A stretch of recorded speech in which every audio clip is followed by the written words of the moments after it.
Now, Police Commissioner Khehla Sitole marks his last day in office after reaching an agreement of mutual termination of contract with President Cyril Ramaphosa. Sitole has been at loggerheads with the police minister and the relationship seems untenable. Now, the outgoing commissioner says that he was not fired and will do a proper handover, unlike previous commissioners. Sitole has also accused former IPID boss Robert McBride of conspiring to get him fired as police commissioner. Let's go back to part 2 now of that exclusive sit-down that he had with SABC News' Samkele Maseko. If there's no breakdown in relation, why did the minister write a complaint to the president about you? And why was there a board of inquiry against you within the South African Police Service? And the president even wrote to you last year in November asking you to provide reasons as to why you should not be suspended. Before he was told that I was involved in grabber purchasing and all the allegations that he made, he believed that I'm a credible national commissioner and we've been working together. The fact that he changed his approach and he reported to the president is because of the information he received. Now, to what extent did he purify it before he wrote to the president? It's another story. But the fact that he wrote to the president, it was correct because he had to tell the president that no, something is not right now with the serving national commission, so that the president can take action. But then what is also very interesting and which I think I appreciate is that the very same process he followed also afforded me an opportunity to can clarify myself before the president, because the president, after receiving the minister's report, he also decided to issue a notice of suspension to me. And the notice of suspension gave me the opportunity to submit a representation, and which led to a further opportunity for me to be able to discuss the representation together with the president. And that's where I clarified myself and I explained those allegations as they were submitted by the minister. But the fact that he wrote the report, I don't think it's got to do with relationship in my view, because it's not personal. I think he wanted to ensure that he safeguard the integrity of policing in South Africa and as well as the integrity of government. So, but then obviously the onus rested on me to prove whether the allegations are true or false. At the final end, I was not suspended. Did he seek clarity from you first before writing to the president? No, he did not, and he did not have the obligation to do so. If you have good working relations, one would assume if someone you are working with, there is a cloud hanging over their head, you'd go to them first before going to their superior, because both of you report to the president. You don't report to the police, to the police minister, you report to the president. He also reports to the president. Yes, but as I say, that in terms of the law, he did not have any obligation. But then again, if you want to verify facts, you would always continue to do so if there's something that you need clarification on. If you are sure of all the facts, you may not then seek clarification. But whatever action you take as you proceed, you will do so.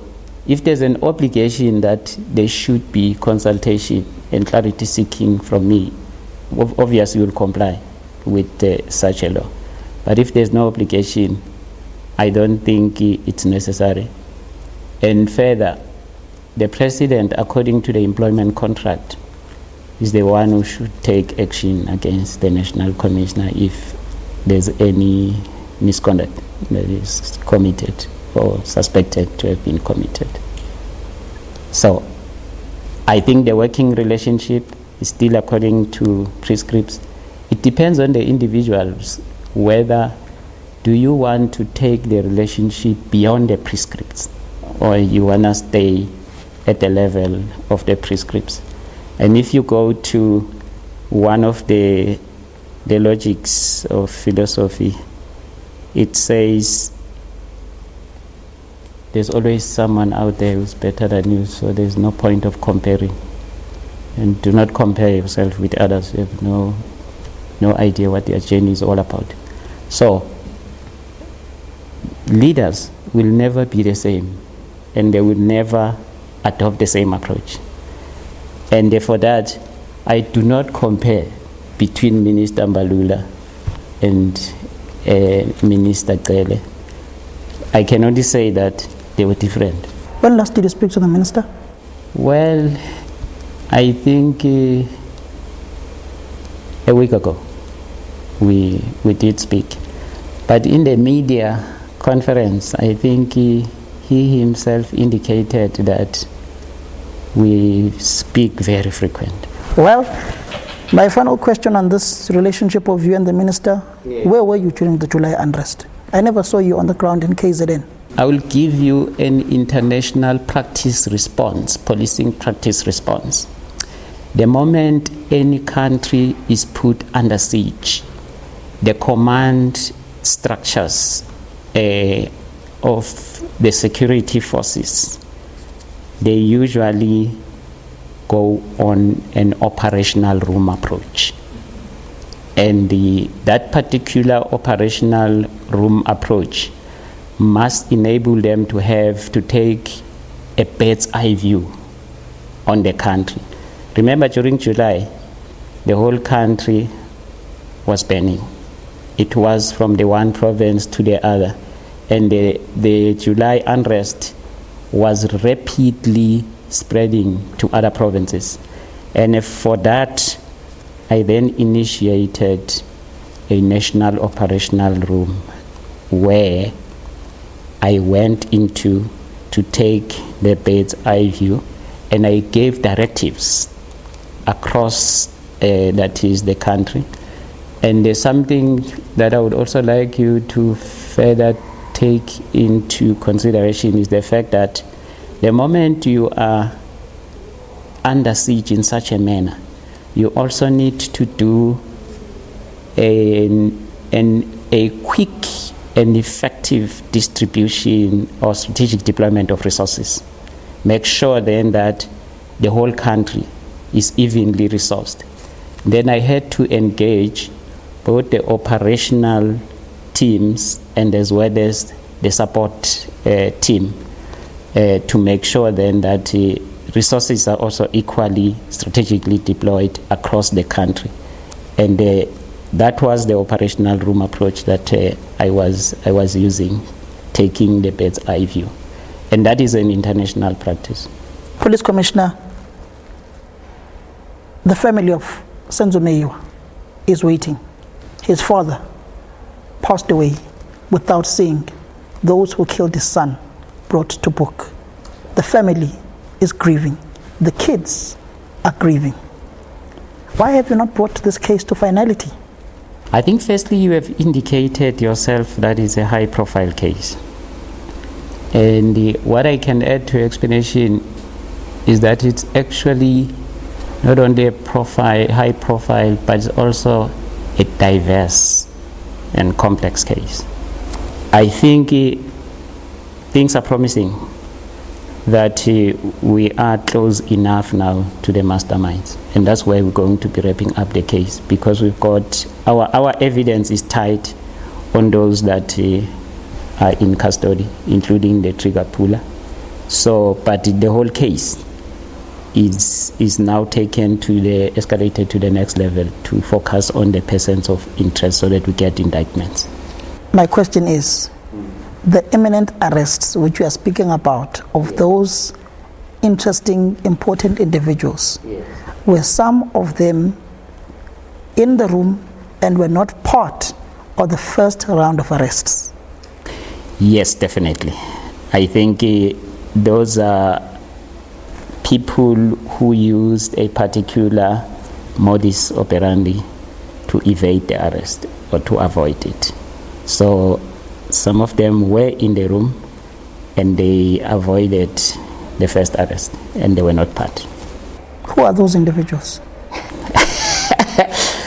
I think I must send you an invitation to a court appearance, because you see I must protect the investigation at the present moment, and secondly, there's a lot of interest in this particular case.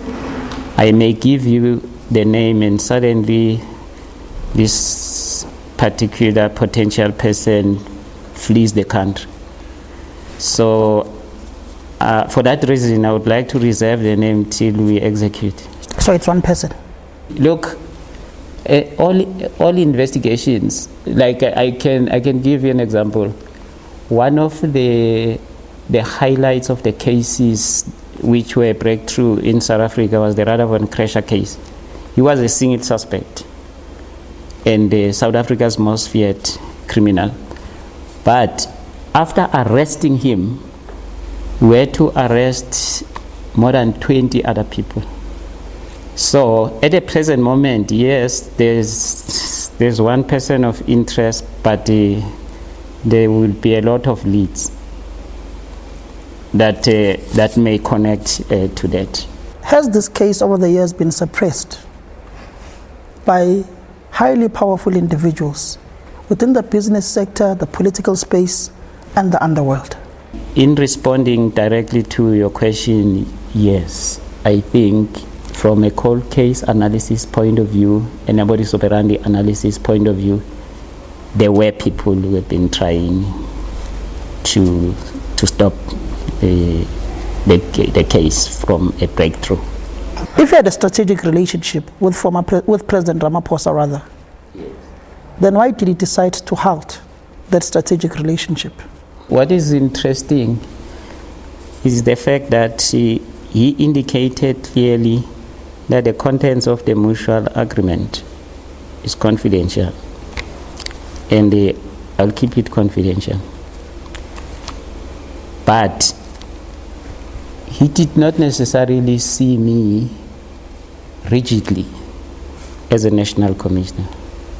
He also saw me as a strategist and a creativist.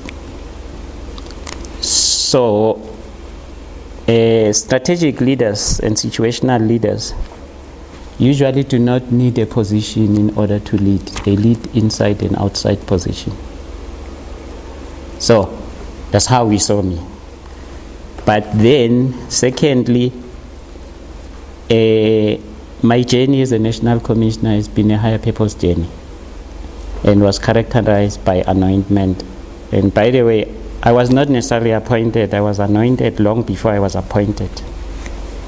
And immediately after anointment, I was given a spiritual assignment. I combined it with the strategic assignment in one vision. But when God decides, the anointment that was intended for the spiritual assignment has been accomplished, no one can continue beyond that. Only the strategic mission will remain. And as I'm stepping out, I'm leaving the strategic mission with quite a lot of strategic network, which if you give me the opportunity, I'll tell you, because some are at international level. But the spiritual assignment has been fulfilled, and I've laid the strategic foundation. Do you feel as if the president chose the minister over you? I did not see a choice. As I explained, I think here I'm rising higher than what people see. Commissioner,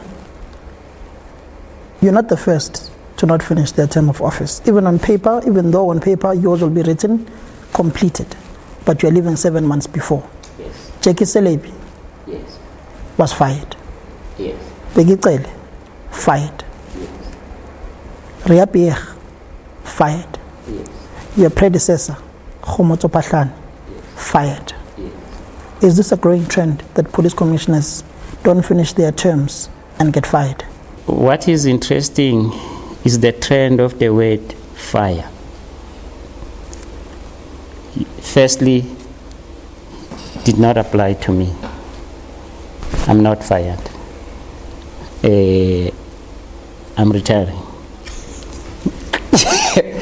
Secondly, I think all of them, they were not afforded the opportunity to make a handing over. Tomorrow I'll be signing off a handing over, peacefully so, to the next whom the president will announce to be taking over. Further to that, I want to refer to the clause in the agreement, in the employment contract, and also the Police Act. The clause supported by the Police Act clearly outline if there's any premature termination of the contract by virtue of mutual agreement, then the incumbent shall be deemed to have completed the contract. So, in terms of the mutual agreement, I am deemed to have completed the contract. So, that's what makes my situation different. But remember, I said in terms of the logics of philosophy, do not compare yourself with others. You have no idea what their journey is all about. I don't want to compare myself with them and portray myself as being better than them. No.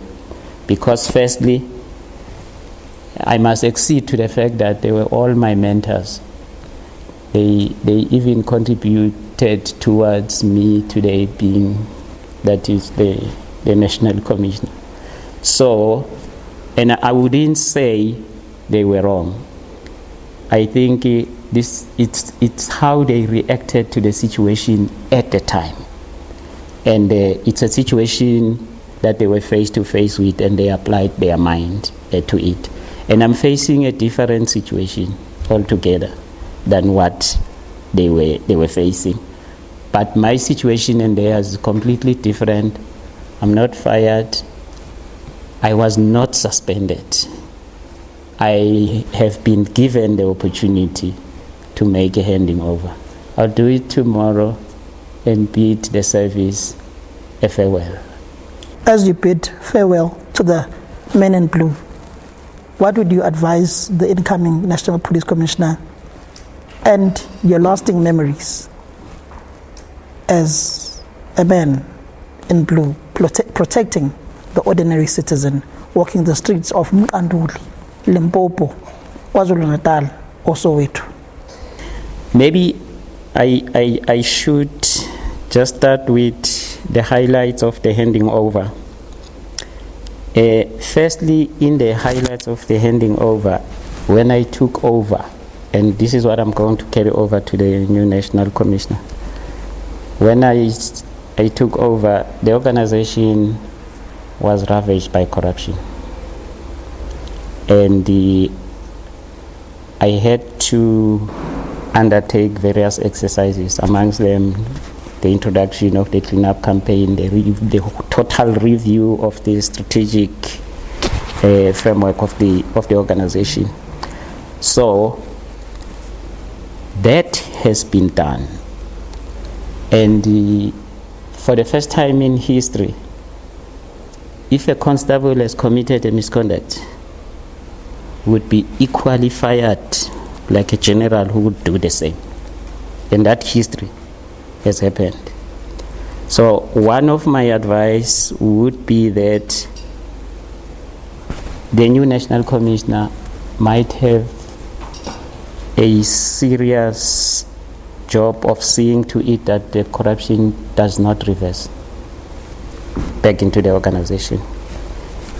And for the first time in 5 years, the organization has received an unqualified report. And that is an audit performance, which then shows that the whole of the maladministration, corruption and all that we've been fighting through has ended up paying out, because we manage now to have an unqualified audit. But then to members, I think I just need to thank them firstly for making me their leader, giving me the respect, giving me, the support that they've always given me. I still want to relate to that logic of philosophy that everything ends. Life, love, and everything. That's what make it valuable. And I'm gonna close to them with Lynette, that there's hell in hollow, there's lie in belief, there's if in life, there's over in lava, and there's always a good in goodbye. And finally, with Gulat, I want to give them the answer to the 4 questions. What is sacred? What is the spirit made of? What is worth living for? And what is worth dying for? The answer to all of them is one, but love. Firstly, I love South Africa. Secondly, I love you all.